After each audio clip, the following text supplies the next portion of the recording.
Welcome to Engaging a Learning Community to Achieve the Promise of Lung Cancer Screening. My name is Merlene Tucker, and I'm here with my colleague Jeff Bornstein. Together, we'll be running this Dialogue for Health web forum. Thank you to our partners for today's event, Thomas Jefferson University and the Bristol Myers Squibb Foundation. Now, let's go ahead and meet the moderator of today's event, Sarah Downer. Sarah is the Associate Director of Whole Person Care at the Center for Health Law and Policy Innovation at Harvard Law School.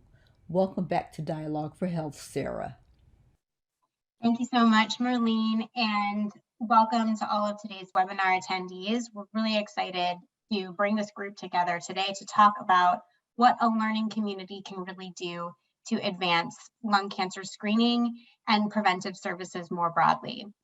So I'm the Associate Director of the Center for Health Law and Policy at Harvard Law School. So we are a sort of a nonprofit law firm operating out of the law school, part think tank and part law firm. And we use all of our law and policy tools to try to improve healthcare and quality of healthcare and comprehensiveness of that care for people who are living with chronic illness or at risk of chronic illness and who have other challenges, whether it be lack of resources or being marginalized for some other reason. And when we do policy work, one of the things that we know is that we need to know what's happening on the ground to inform policy. And then we need really strong infrastructures that can disseminate good policy once policy has been made so that the benefits of it become real for people on the ground. And so that's the promise of lung cancer learning communities.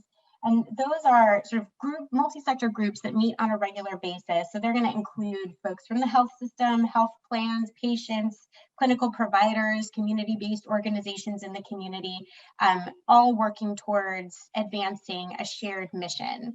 And so in the case of today, we're going to hear remarks from the leaders of the lung cancer community who's been working on increasing lung cancer screening, bedding that screening more seamlessly into patient care, and really focused on gaining support and engagement to disseminate all of the most effective tools for increasing screening and making it part of the standard of care for everyone.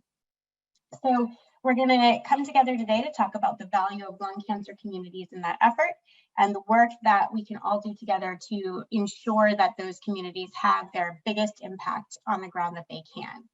So without further ado, I'm going to introduce Dr. Ron Myers. He is the professor and director of the Division of Population Science and the director of the Center for Health Decisions in the Department of Medical Oncology at the Sidney Kimmel Cancer Center at Thomas Jefferson University.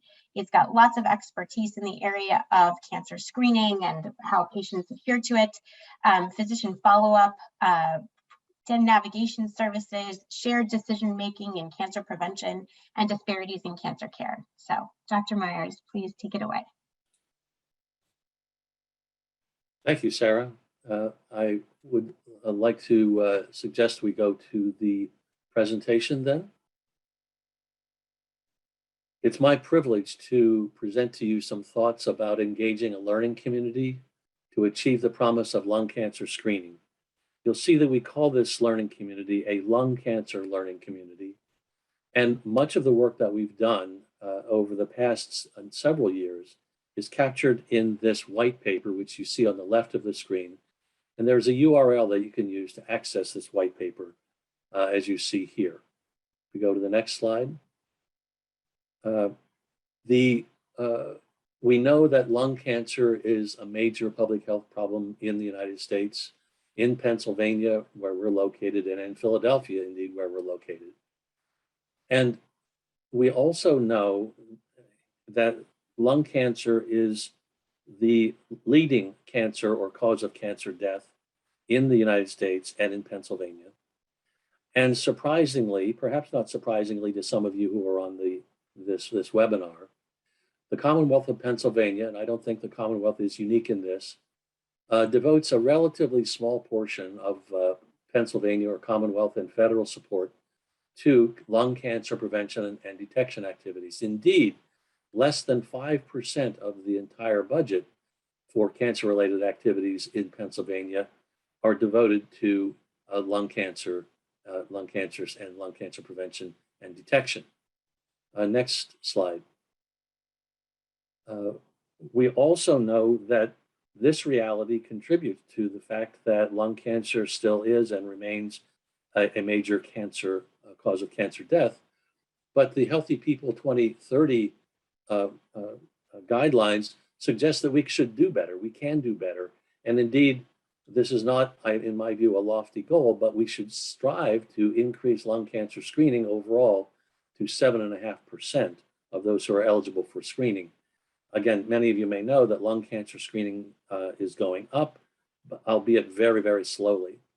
But if we can substantially increase lung cancer screening, we believe we can have also a substantial and significant downward effect on lung cancer deaths. Next slide, please. The question here before us is, how do we get there? Next slide. We have been fortunate to receive support from the Bristol Myers Squibb Foundation for a 4-year.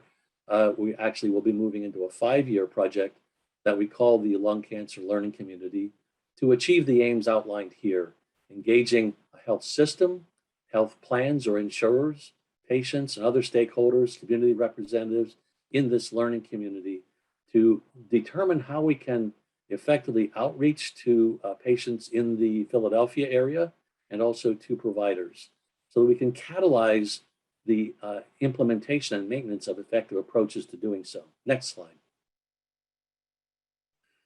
As you see here, I won't go into this in detail, but we have devoted concerted effort to putting together what we call this learning community, and you can see the various components.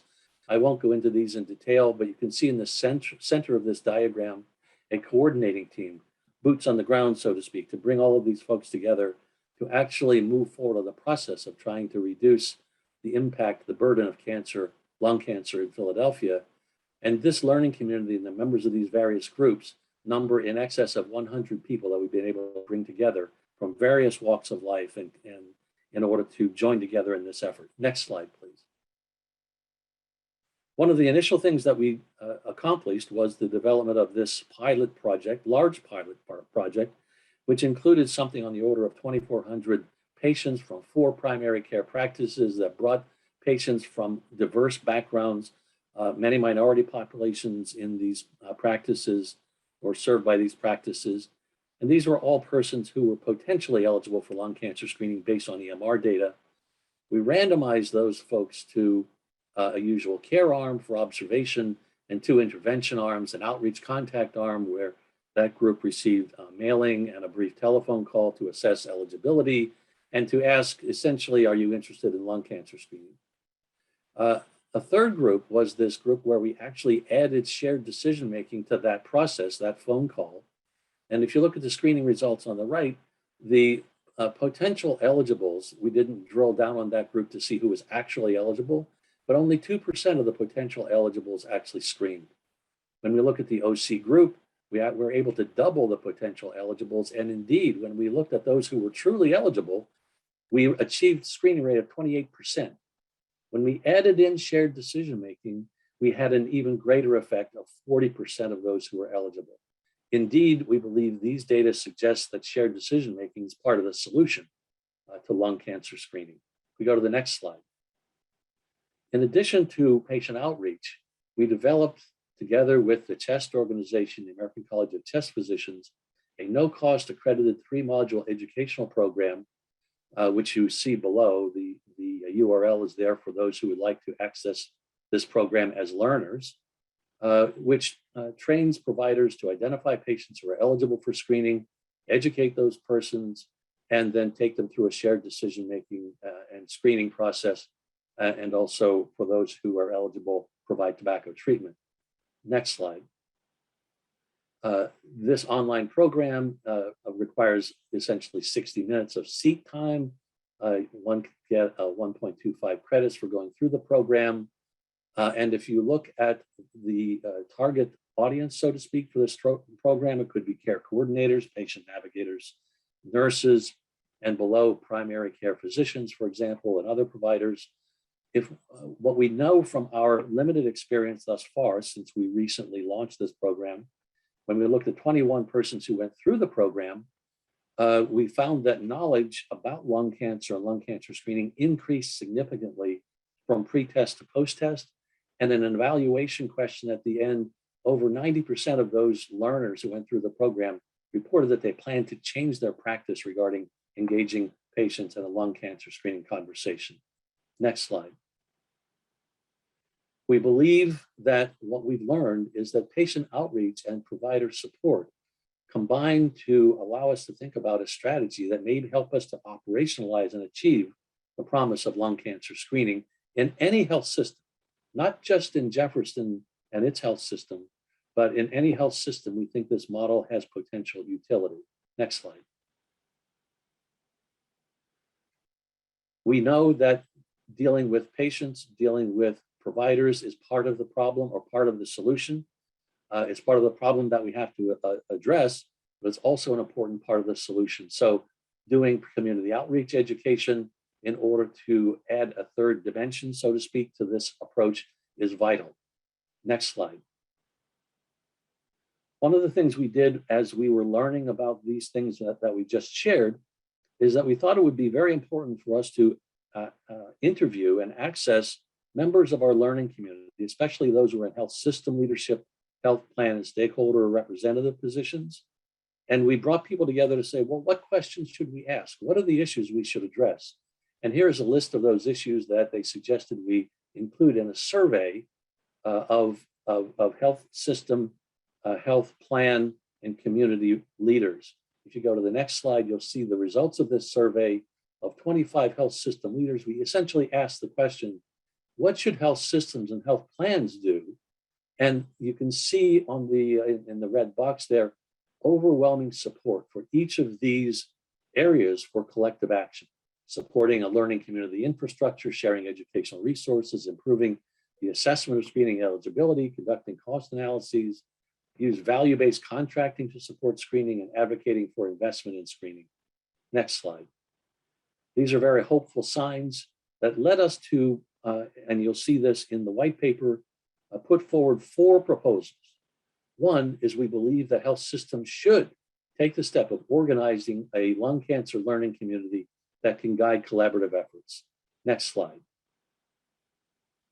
We also believe that based on the literature, based on our own experience and our own work, that these lung cancer learning communities in health systems should encourage those systems themselves and health plans to go forward with these steps of identifying individuals and ensure that shared decision-making takes place at multiple points or touch points in care. Next slide, please. A third proposal, which I alluded to a little bit earlier, is the need to address the issue of cost.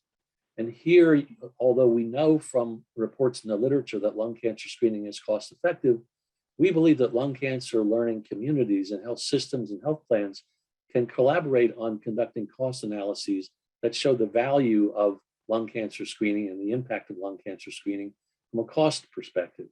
And perhaps these kinds of data may be used to develop value-based care plans that can be supported both by health plans and health systems. Next slide, please. An important and often overlooked an effort here is to change this dynamic, which you see on the right, which I mentioned a little earlier. We are way, way below where we should be in terms of providing support for lung cancer screening, and an advocacy effort is needed. And health systems, health plans, and learning communities can work together to advocate in this direction. Next slide, please. In summary, the question is, how can we realize the promise of lung cancer screening? I believe we provided at least the beginnings of this conversation to address that question. And I also believe that by doing what is outlined here, implementing health system learning communities to catalyze patient outreach and provider support, we can not only increase patient awareness and knowledge, we can engage patients and providers in shared decision-making. We can also increase initial screening by making sure that we amplify the importance of the provider-patient relationship, and repeat screening, coming back for annual screening and diagnostic follow-up. As a result of these efforts, collectively, I believe we can reduce the cost of care and improve outcomes. And because we know that these approaches work, and if they're applied across the space, so to speak, of different populations experiencing disparities, I believe strongly that we can increase health equity. So with that, I'll conclude my remarks and thank the presenters, and also mention that are coming, and also mention that this is just one initiative. One, obviously, we believe it's an important initiative, but one of many kinds of efforts that are underway, not just in the Philadelphia area, but across the country to address this important public health problem. Thank you. Thank you so much, Dr. Myers. We're now going to move into our expert panelist discussion. I'm really excited to be joined today by this distinguished panel who represent multiple key stakeholders in lung cancer learning communities and really dive into the promise of lung cancer and other learning communities and what they can do to address disparities and inequities in lung cancer prevention and treatment. So we are going to be joined today by Dr. Nathaniel Evans, who is a professor of surgery and director of thoracic surgery at the Thomas Jefferson University Hospital.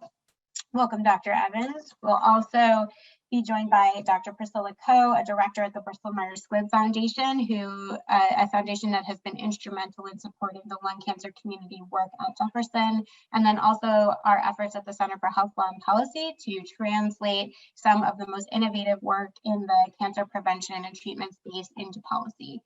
And then we'll be joined also by Dr. Jamie Stutz, a professor of medical oncology at the University of Colorado Cancer Center and the director of the Behavioral Oncology Program. And finally, we will also be joined by Dr. Val Slayton, the Regional Vice President of Health Services at Humana. So welcome to all of the panelists. And I am excited to start the conversation with the issue of equity, which is paramount in our national dialogue at the moment and about healthcare today. And I know it is central for our speakers as well. Many of you are focused on equity and cancer disparities specifically in your work. And so how can lung cancer communities, I want to start with this, how can lung cancer communities be part of equity work? What is the role that lung cancer communities should be playing here? And I will start the conversation off with Dr. Coe, and then we'll go on from there. Thank you, Sarah, and thank you everybody for participating in this panel.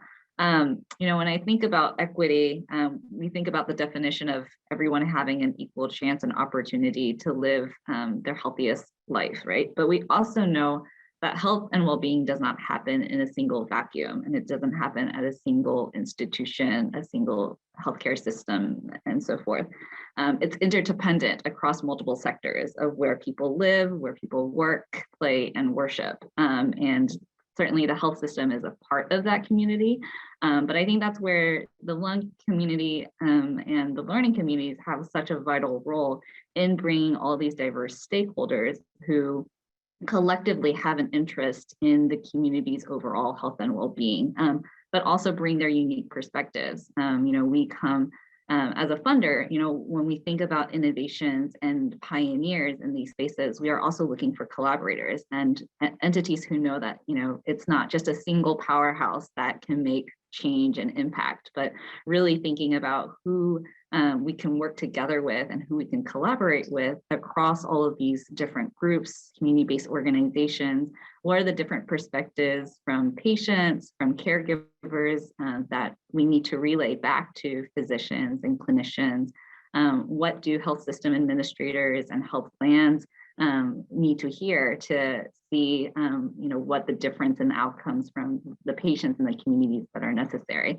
So I think that's been one of the largest lessons that we've seen and the impacts from this particular group and at Jefferson is not only just the programmatic aspects, but really laying the infrastructure of how as a community we can learn together and to work together to make these positive impacts in lung health for communities. Thanks so much. And Dr. Evans, I wonder if I can invite you as our Jefferson Health representative into the conversation as well. Thank you. Thank you everybody for involving me in this today.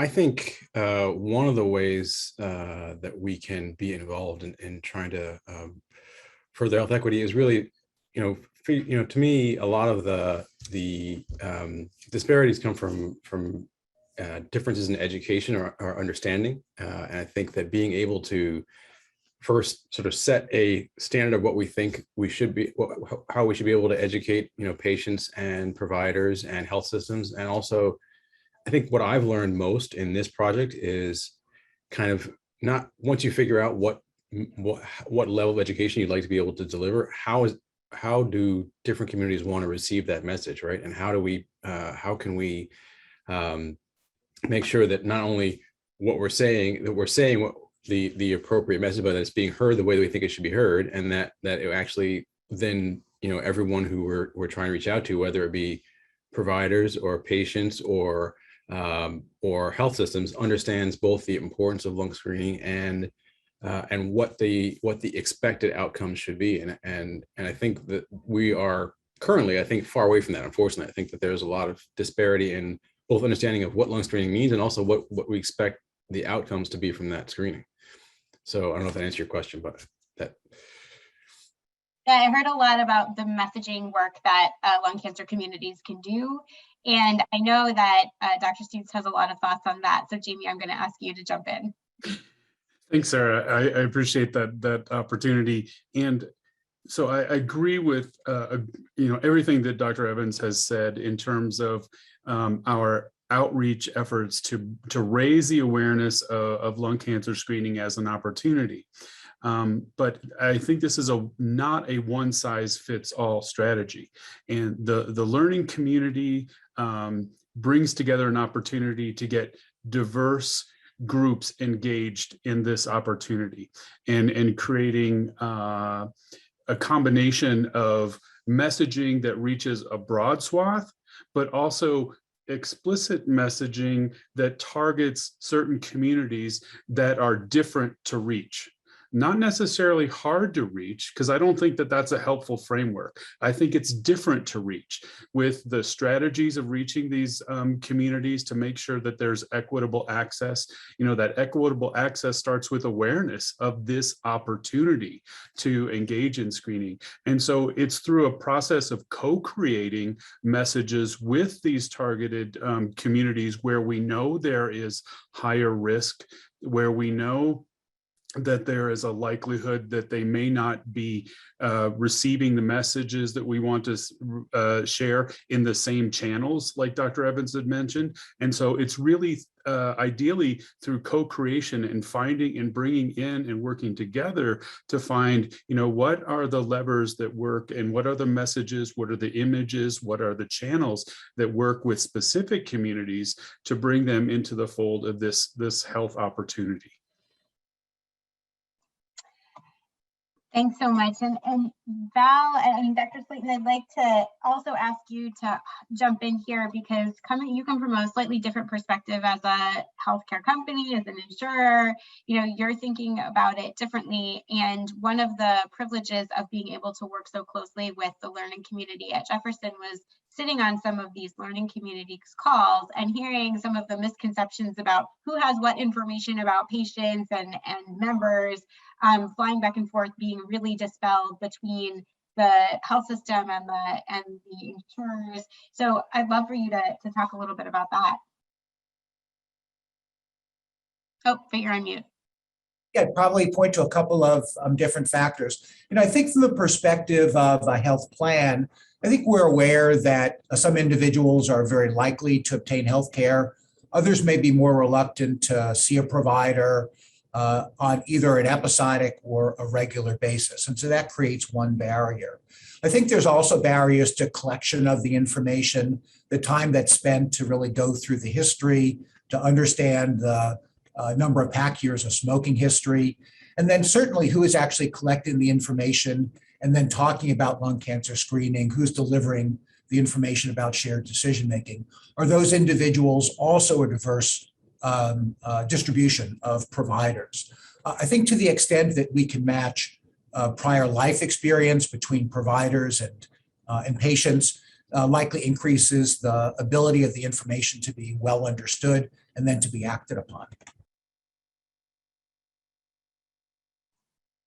Can you follow up just for a minute? So I know you're talking a lot about the eligibility criteria, right? How do we know who's eligible for lung cancer screening, which is a problem that we've gone around and around about continuously, I think, nationally, as well as in the learning community itself. From a insurer perspective, you know, do you have this information about who meets the criteria? Unfortunately, tobacco usage is not something that is well coded by providers and not well received by health plans. And that really is the most essential aspect of information, the number of years that someone has smoked, the number of pack years. From a health plan perspective, quite often we're only seeing specific time periods. So for someone who's been with an insurer for 3 or 4 years, we may only have information during that period of time. And so it becomes all the more important for a provider to be able to really discuss that longitudinal history for members. We certainly are able to identify members who are receiving those services so that if they do get the screening done, that's easily queried and easily sort of represented. But it's hard to really determine the denominator of members who are really eligible for that in order to determine exactly how effective identification and then screening is. Dr. Stutz, you have your hand up?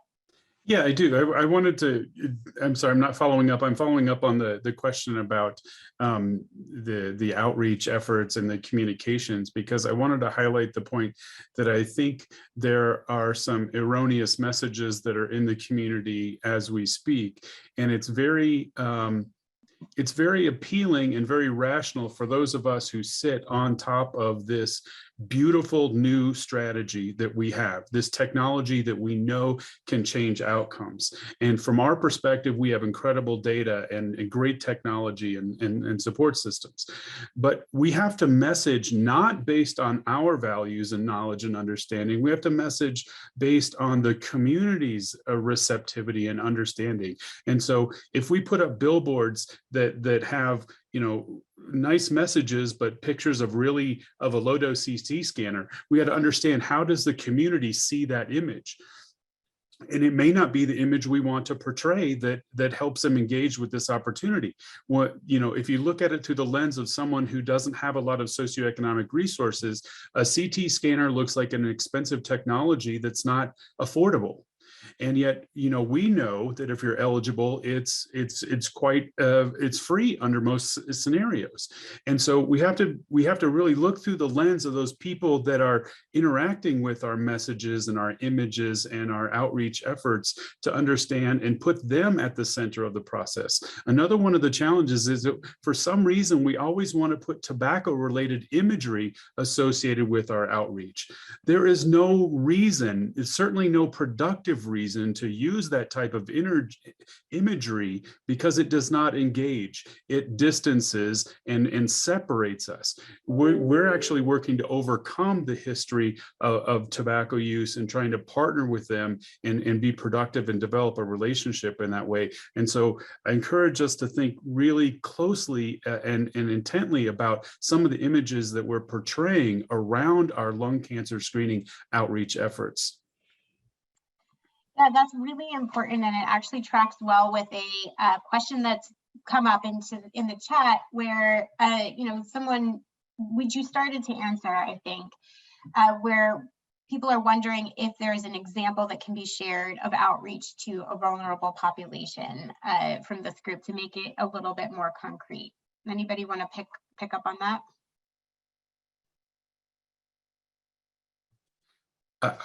I will pick up a little bit, but we're not at the point where we can share anything because we're in the early phases of co-creation, where we're still doing a lot of relationship development between our team of people who are passionate about lung cancer screening, and we're meeting with and planning and meeting with organizations in the LGBTQ community that we know have higher rates of tobacco use and may have higher rates of eligibility. And we're going to be testing that philosophy that our messages and imagery and approaches are going to be better when we co-create them. But we're still at the point where we're building relationships so we can get to the point where we develop good and what we think would be testable messages that target the community. So lots of relationship development first before we jump in and start throwing ideas around. I'd like to follow up on that relationship development point, unless someone else wants to jump in with another example, and we could certainly go back to that. But one of the things that this learning community model does is build relationships across different sectors and give a face to a name, somebody to call, a patient to co-create with, things like that. So can folks speak to some of the benefits that you've seen from those relationships? Dr. Myers? Thank you. I wasn't sure if I should raise my hand or not, since the presenter is doing such a fabulous job. But I would just like to offer that in the learning community that I described, I didn't go into detail on it, but we have worked with, again, primary care practices that serve large portions of their patients being from minority populations, such as the Korean immigrant population, the Chinese population, and others, and large proportions of those patients are eligible for lung cancer screening. And we have essentially worked with those, not just with those providers, but we've used the care coordinators who are known entities and influencers in that segment of the population, so that we've engaged them directly in passing the message through to those folks that they serve. And we are now expanding the effort to include offering this kind of training program to our federally qualified health centers in the area, and to the VA, and to the LGBTQ population. So it's a great question, and we are, I think Dr. Stutz mentioned this, not one size fits all. We're learning how to do this with multiple populations, and I'll stop there. Thank you. Dr. Ko? Sarah, and I think, one of the lessons that we've learned too as a funder that has fit in with the messages from the other panelists is truly that each diverse populations have diverse needs and solutions, right? So when we talk about messages, it's not just a simple translation of, when we're talking about the Hispanic or Latino populations or the Asian American populations, that it's not a translation of English to Spanish or English to a secondary language, but there's also all these cultural nuances that we really need to be considerate of, where the avenues of those messages are also important. So, there are certain colors that may be more emblematic for certain cultures. There may be certain symbols of either, different animals or different symbolic messages that convey different things. And, I think it creates the need for representation when we have these learning communities, and really engaging with the communities, whether it's the community-based organizations or the representatives of those communities, to really have that input and to be empowered with, feeling that they can speak at the table. It's not just a matter of getting to the table, but also being respected and mutually learning from, those who are the decision makers, but also feeling like they are part of the decision making too. And I think that's one of the crucial lessons that we've seen when we come to messaging, is really to equip and empower the communities that we are trying to reach most. And I wonder if we could, there's been a number of questions in the chat about, Medicare and Medicaid and who pays for what in terms of screening. And we've spoken, I think, as a group very powerfully about, we want the messaging to be right about lung cancer screening. We want all of these things to be culturally nuanced. We want to reach populations and tell them what they're eligible for. So what about payment? What are some of the things about whether that screening is actually going to be paid for that becomes really important at that final crucial moment in terms of building that relationship with communities and messaging? This is Val. I'll step in there, at least initially, for the Medicare population. That's the population that I work with most closely. It's a basic benefit under Medicare, so that if an individual meets the qualifying criteria in terms of the age range and the history of tobacco smoking, it is something that is covered by Medicare. And so it removes any question around what is or is not covered. I'm not as knowledgeable around commercial plans or Medicaid plans.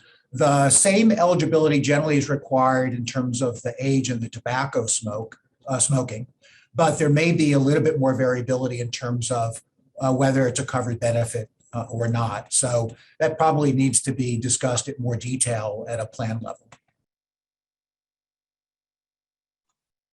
Yeah, and we have at the Center for Health Law and Policy identified many instances of where the requirements for screening to be paid for don't quite seem to be matching up with what's actually happening on the ground. And so one thing learning communities have been doing, and we saw this in one that is working in West Virginia, is they've been sort of detangling why, some screenings that should be paid for haven't been paid for. Is it a coding issue? Is it, that the plan hasn't sort of updated their codes to make sure that everything coming through is proper, or the coding error is on the other end? So that's another great role for learning communities, is because it really connects the payers to the health systems, and some of those problems that can happen in that translation can really be solved at this level as well. So we were really excited about the premise of that, and I think that being part of what the relationships that are built in this kind of this forum can do for patients on the ground. I want to stay with, the issue that we've talked about a couple of times of knowledge and awareness of lung cancer screening and getting messages out to different parts of the communities, and that the messages need to be tailored. What kinds of positive messages can lung cancer communities be part of disseminating? Now I'm going to start here, I think, with Dr. Stutes, and then we can move on. Yeah, so some work done by Dr. Roberto Cardarelli at the University of Kentucky has identified a few themes and images that were productively implemented to stimulate some engagement in the lung cancer screening opportunity in Eastern Kentucky, which is, as many folks know, is an area that is in many ways the epicenter of lung cancer in the United States. And the images and messages were portrayed of families, of multi-generational photographs that were clear of any stigmatizing language, of any that infused some optimism and hope. And because what we know, our public currently understands two things about lung cancer: one, that it's linked with tobacco, and two, that the prognosis is not good. And when you pair those up, you can describe those equally as stigma and fatalism. So under what conditions would you approach an opportunity when you think people might not treat you nicely and has no benefit? And there's no way we would have a groundswell of support under those two conditions in a public. And so we want to be communicating empathy, compassion, but also optimism and hope. And that the messages of family are something that's, and kinship is very important in Eastern Kentucky. So those were messages that took into account some cultural aspects, as well as understanding that we want to try to change and complexify the society's understanding of lung cancer. yes, we want to target and reach the individuals who are at risk, but in some ways, if we do this really well, we want to be lowering barriers and normalizing lung cancer screening with everyone, even if they're not eligible, so that lung cancer screening just becomes another cancer screening that you consider doing if you're eligible. Or near eligible, and learn about it. And so there isn't that layer of stigma and bias and nihilism that are associated with this diagnosis, with this treatment, and with this screening modality. Dr. Evans, go ahead. I mean, I couldn't agree more with Dr. Stutes. I mean, I think I would add there's a third thing that most people know about lung cancer is that the treatments don't really work, right? I mean, I think, most people who have some exposure to lung cancer have exposure in their parents or grandparents, which is, 10, 20, 30 years ago. And so their impression of what lung cancer care is very different than what it is today. And to James' point exactly, like if the cancer that you're trying to screen for is terrible and the treatments don't work, what's the point of having a screening test? And I think we have to do a better, when we talk about the messaging for screening, I think it really should be the messaging for lung cancer in general, right? I mean, I think that we need to do a much better job of both for providers, for patients, for health systems, really making sure that communities understand what lung cancer means today. And to the point that 95% of patients who have a screening test find out that they have normal lungs, right? Or they certainly don't have lung cancer. And so I think that's a much more positive, it's really, I think I oftentimes describe it to patients as it's an opportunity to get peace of mind, right? Because most of the time you're going to get a screening CT that looks totally normal. But yeah, I think that our education has to go beyond screening to really all of sort of lung cancer in general. I think that's such a great point. And you mentioned something I want to pick up on, which is, the messaging has to go even beyond who would be participating in the screening, but also to providers and maybe to some other groups as well. Can this group comment on who else do we need to be reaching aside from patients, aside from potential patients or people who are, going to be screened? This is Val. I'll sort of reach in. I think the information that Ron had presented regarding providers who went through the shared decision-making training and became much more likely to actually discuss and offer lung cancer screening to their patients. So I think for providers, especially primary care providers, there is such a wide range of needed and appropriate services. I think some of the studies have shown that to be able to address them all in a full discussion could take 22 hours a day for a typical primary care physician. And so there's always a matter of sort of sorting through what's the most appropriate issue to discuss and when to discuss that, looking at sort of receptivity and potential sort of impact. And so I think for providers at the very base, to assure that providers sort of understand the importance of lung cancer screening, that they have some infrastructure in place in an office or through telemedicine to collect that information about how many years someone's been smoking and how much they have been smoking during those years, to at least allow those folks to sort of reach the peak of opportunity, and to assure that providers are at least directing that conversation to those folks who would be potentially most benefiting from the conversations. I've consistently described the primary care clinicians as the ignition switch to this whole process of lung cancer screening, and they are our vital partners in implementing lung cancer screening. But I think we're approaching them in an unproductive manner. We're approaching them like, hey, we've got this great tool, why aren't you using it? That's not a collaborative tone or foundation. We don't understand the complexities. As a lung cancer community, we don't understand the complexities of their work in primary care. And if we were to approach them in a collaborative, with a collaborative spirit of understanding how best can we put this in the context? How can we make this easier for you from the lung cancer screening program perspective? What kind of resources do you need for from us to integrate this into your system? How can we help, map your processes and procedures? And one process may work in primary care clinic A, but not work in B. And so we're working through developing some care pathways and figuring things out more collaboratively with them in addition. And in our work with the Kentucky Leads Collaborative, we put a lot of that responsibility actually on the screening program.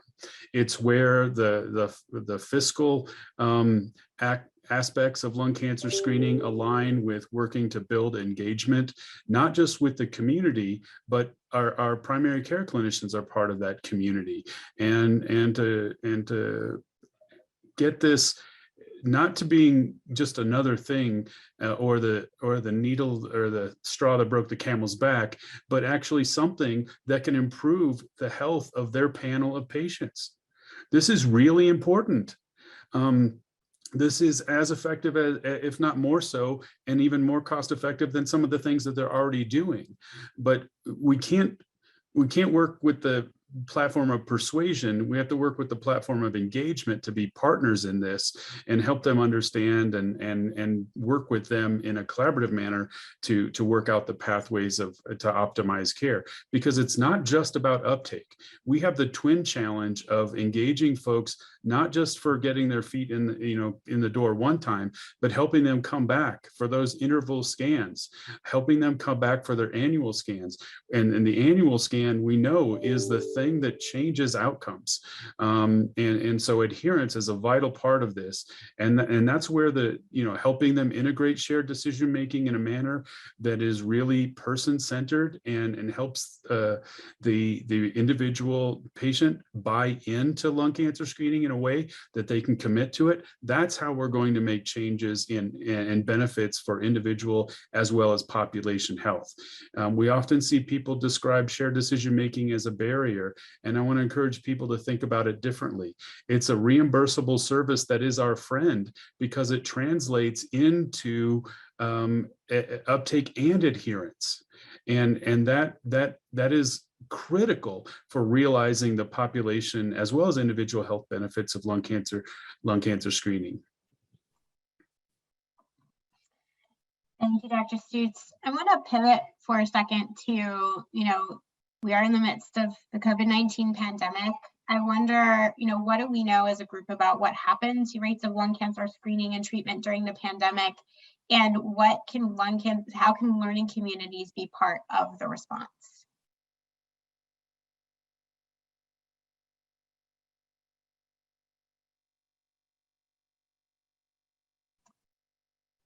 I can start with Dr. Koh, because I know that the Bristol Myers Squibb Foundation had to think very hard about the investments that you all were making during the pandemic and thinking about what you needed to support moving forward. Yeah, thank you, Sarah. So, for many of our projects, the Bristol Myers Squibb Fund's multi-year. So many of the projects that had started, we obviously did not anticipate a pandemic that would be smack in the middle of our projects and all the impacts that would have as a consequence, whether it was, delayed in screenings or delayed in normal health services, the fears of many of our communities of even entering into the healthcare systems, thinking of, I don't have COVID now, but maybe I'll get it if I do go into and step into the clinic and so forth. But one of the things that I think that was very critical that I should have mentioned in terms of our foundation's mission is to promote health equity and improve health outcomes of disproportionately affected populations. So even before COVID, even before George Floyd, that notion of health equity had always been central in our North Star at the foundation. So when we had engaged with partnerships or potential partnerships, that was already central to many of the conversations, of the initiatives, of the programs that we, even had considered for partnerships and collaboration. What that meant was when COVID-19 struck and hit many of, our communities, many of our organizations and partners were ready to deploy because they knew from the communities what the hardest and most pressing needs were. And oftentimes, again, it wasn't necessarily the health services, but it was things like PPEs. It was things like, the elderly who didn't want to go to the grocery store. So how do we get groceries delivered?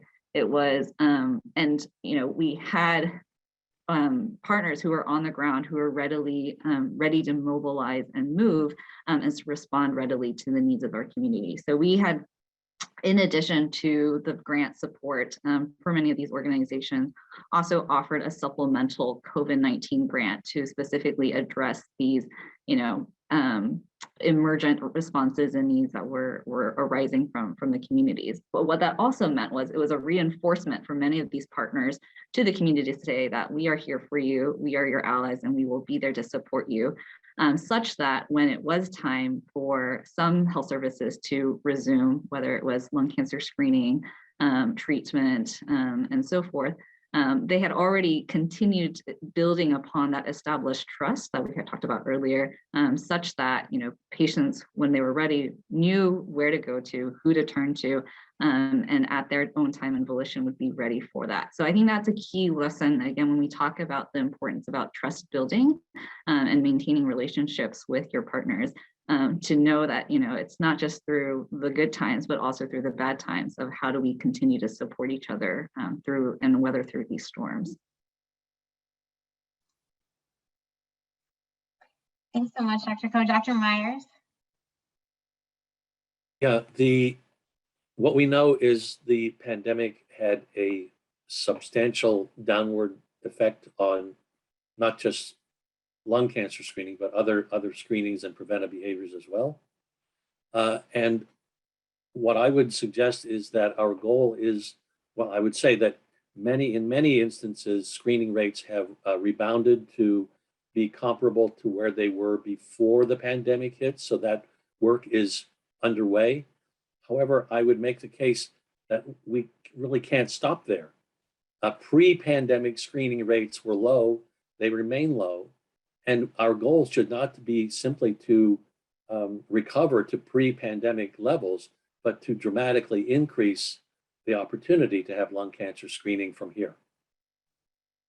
Yeah, I really want to echo that as well, because we're on an accelerating trajectory, but an accelerating trajectory that none of us are happy with, in terms of the relatively modest and slow rate of increasing uptake. And so even if we, kind of get back to the level, we're still in a very unsatisfactory spot. I will say that, there's some very interesting data. Stacey Fedwa has put out some data on lung cancer screening during the pandemic, and the downturn wasn't universal. There were states that actually increased screening during 2020, and so there's some implementation science that could explore what states were doing during that time to protect participants and build trust so that lung cancer screening could continue in a safe manner. So there's the story about lung cancer screening is unfolding so rapidly in an exciting direction, but we have to pause a little bit and try to figure out and learn from what others are doing well and what the outlier regions are in terms of promoting access and uptake of lung cancer screening, and then apply those to areas of the country with some adaptation for region and culture and things like that. But there's some definitive differences, the major regional differences in lung cancer screening uptake, even when you account for the eligibility. Thank you, Dr. Stutes. And we're 5 minutes from the close, so I'm gonna do our lightning round closing question, where every panelist will get 1 minute to answer this question, which is, as you reflect on what we've heard today, what's one thing that you hope is a focus for lung cancer learning communities moving forward? What should they focus on? Just one thing. And we'll start with Dr. Slayton.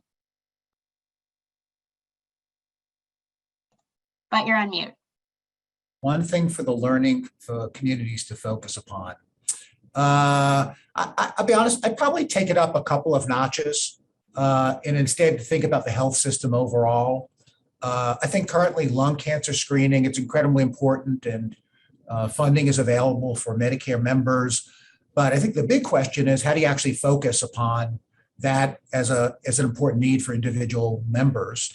And I think it's critical to find as much reinforcement in other aspects of the healthcare system. So I've talked a lot in the steering committee about the structure of sort of CMS incentives, the HEDIS and STARS measures, and to the extent that certain screening technologies are part of those metrics, there's a lot of reinforcement within the healthcare system. So maybe the one message is that learning communities themselves advocate for consideration of lung cancer screening to become more critical in terms of the measure of overall, whether it's provider quality, health system quality, health plan quality.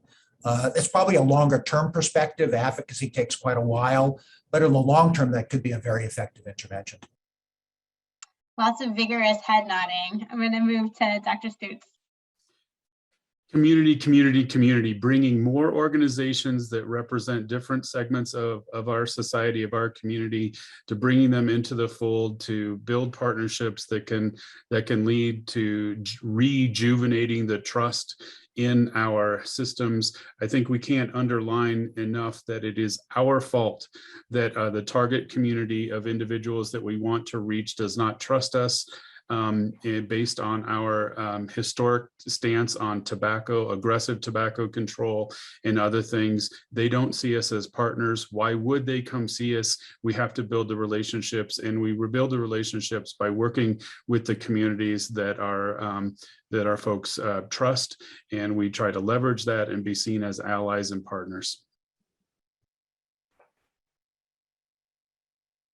That's fantastic, Dr. Stutes. Dr. Evans? Yeah, so I won't repeat what Dr. Stutes said, but I totally agree about the importance of community and engagement. I think additionally, I think identifying sort of members within multiple disciplines along the lines of what Dr. Slayton was saying, multiple disciplines within your health system, providers from all, lung cancer screening really crosses so many different parts of a health system. And really the goal, I think, of a learning community or a screening program should be that if you stop anyone in the hall in your health system in any of your hospitals and say, hey, why should we be doing lung screening? They should know. I don't think we're there yet. I think not everyone knows even if we should be doing it or why. So I think until we get to that point, it's going to be hard for us to get to the levels of screening that we think are appropriate. So we've got to move Center for Medicaid Medicare Services, bring lots more community folks into the lung cancer community and bring them more authentically into this process. We have to talk to every provider within our health systems and make sure they know why we need to do lung cancer screening. Small orders for learning communities. Dr. Myers? I would just like to suggest that we have a model approach that we've been talking about as a learning community model. And that model approach can be tailored to both the community and to the health system and to the makeup of the health plans and providers within a given geographic area. I think that model is something that health systems, again, picking up on something that Dr. Slayton was talking about, I think health systems have the opportunity to be catalysts of the process of increasing lung cancer screening, not to do it alone, but to catalyze the process and embrace it as part of their responsibility for making the future better for all of us, including patients that experience disparities and populations that experience disparities. And Dr. Koh, the final word. Yeah, I think the final word I would have is sustain the momentum. You've heard all these great things of the importance of learning communities, how to, the data behind it, the need for continuing and sustaining the work. But it's a long journey. Change is hard and long. And, there's going to be a lot of distractions, a lot of different things to occupy different communities' minds. And so how to continue to sustain the momentum, that's part of the learning communities, is that you build together, you continue together, and you encourage one another when the going gets tough. So that's my final word. We want to say an enormous thank you to all of our panelists. And I think that the themes that you've heard today of sustained work and multi-sector, cross-collaborative, innovative, community-centered work is what the learning community model is all about, trying to keep that at the heart of what we're doing to increase lung cancer screening, to reach different communities, to ensure that folks are getting the best screening, the best treatment, the best care possible. So a huge thank you to everybody. And thanks to our sponsors, Bristol Myers Squibb Foundation and the Sidney Kimmel Cancer Center at Thomas Jefferson University. Have a wonderful day, everyone. Thanks so much.